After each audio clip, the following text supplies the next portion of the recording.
So a lot of people have been asking me, Spencer, how are you so disciplined? So, for example, if I'm jumping on a call or I'm working with a client, for example, they'll be like asking me, how do you have this certain perspective of life? How do you maintain it? How do you stay so motivated? And ultimately, when it comes to building discipline or building not so much motivation, but discipline, you need to have, or you need to go through, I'd say there's two stages. So when you're first starting out trying to change things for yourself. Let's say you're overweight and you've never been in good shape, or let's say you are trying to break out of a self-limiting belief that you have ingrained and conditioned into yourself for a very long time and you haven't seen the other side of it or broken ever out of it. When you're at that first stage, it's very difficult to break through these issues because you're usually in a state of perception and not perspective, and you have been in that state of perception for a very long time. So ultimately, you can only see things in one specific way. So when it comes to actually working through these types of problems for the first time, you need to have, you need to use adversity as fuel, basically. You need to identify something that fires you up, basically. Something that really makes you want to go through the wall and push through things as much as possible to see the other side of life in that sense. So, for example, this for me first started when I was around 16 to about 18 years old. So I came out of the school system and I had a very self-limiting belief about myself. And probably like a lot of you guys also, you had a very self-limiting beliefs about yourself when you were a young kid, maybe an early young teenager, and you just come out of school and you believe certain things about yourself depending on how you were treated in school. So when I was in school, I wasn't very good at anything because I just lived up to a self-fulfilling prophecy of not being a very good student. I didn't really attend any classes as much as I could have. I didn't do any homework, I was doing a lot of things that were not very good. And basically, the reason why that happened was because I was branded a certain thing. I was branded as, not very intelligent. This is why you're in a lower class as compared to many other people. And this, for me, when I was very young, when I was about 18, this acted and was a beautiful source of fuel for me to really prove my mental capacity. So I studied and studied and studied A levels by myself when I was around 18. And for someone coming out of a system like that, where they feel like, oh, I have to have a teacher to advise me on this. I have to bow down to authority to get the best advice I possibly could. And for me to instead do the complete opposite and be like, no, I'm going to homeschool myself these A levels. I'm going to learn these things by myself. And in the process, in the outcome of doing that, I'm actually going to become someone who breaks these self-limiting beliefs fundamentally at the highest level possible.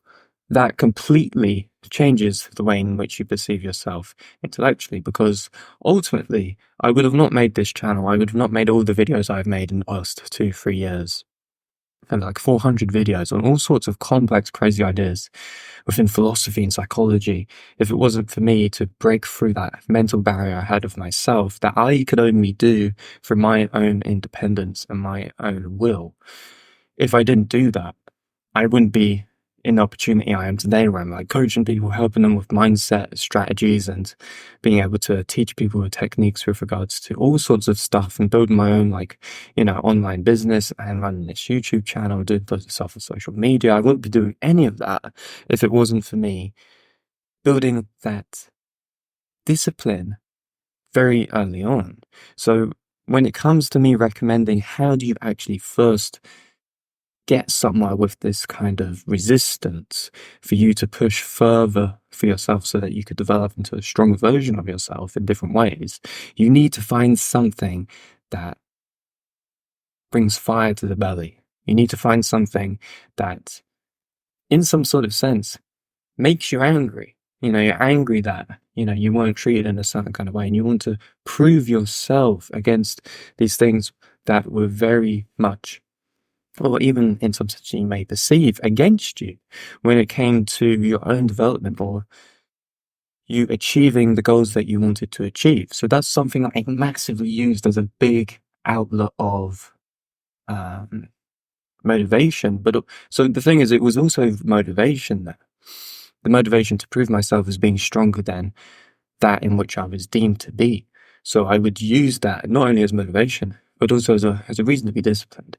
And every time I would maybe falter or fall back into like being lazy or not being very consistent with my work or my routine at that time, I'd be like, well, am I just going to personally allow myself to just fulfill the expectations of others that I'm not very good?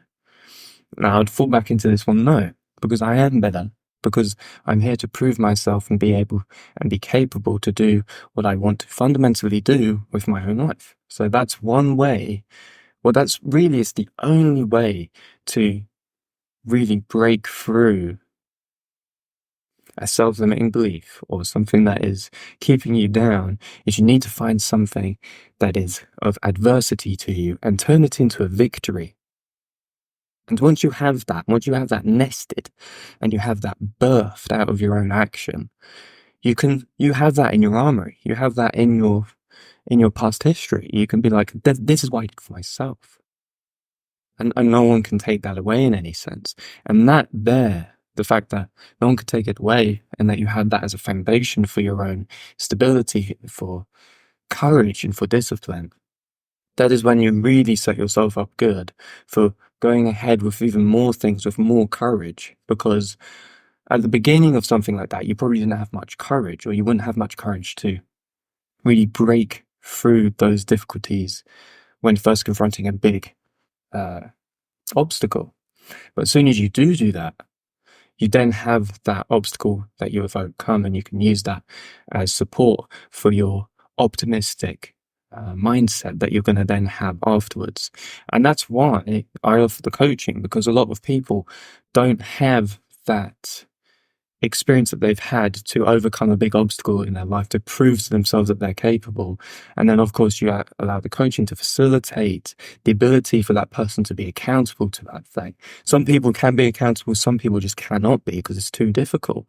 It can be very difficult. If you don't have support around you, it's very difficult to be accountable with something that you've never overcome before, but you want to prove yourself that you are capable of overcoming things. So that is one way, or that really is the fundamental way, at least from my experience, that allows you to start really changing things about yourself and start overcoming these limited beliefs that you had about yourself. Is you need to overcome a big form of adversity and turn it into a victory, and then you use that as a bedrock and a foundation for your own strength and power and courage, so that you can propel yourself further into more things that you never thought were achievable before. So that is what I'd really recommend you guys to look into. If you're thinking of doing any kind of coaching even, and you want to confront something, but you don't know how to go about it, or you're finding it very difficult to be accountable with something that's very specific, and you've never proven yourself to yourself before or anyone else, then definitely look into the coaching system that I have down below, my anti-procrastination program. It's about being accountable fundamentally and applying different mindsets and techniques so that you have these things under your belt so that you can continue on your journey of success. So make sure to check out that link down below. We can book in a free one-on-one discovery call, talk about all the problems that you're dealing with, and plan out a call structure and appointment system from there. So I hope you enjoyed this video, guys, and I'll speak to you in the next video.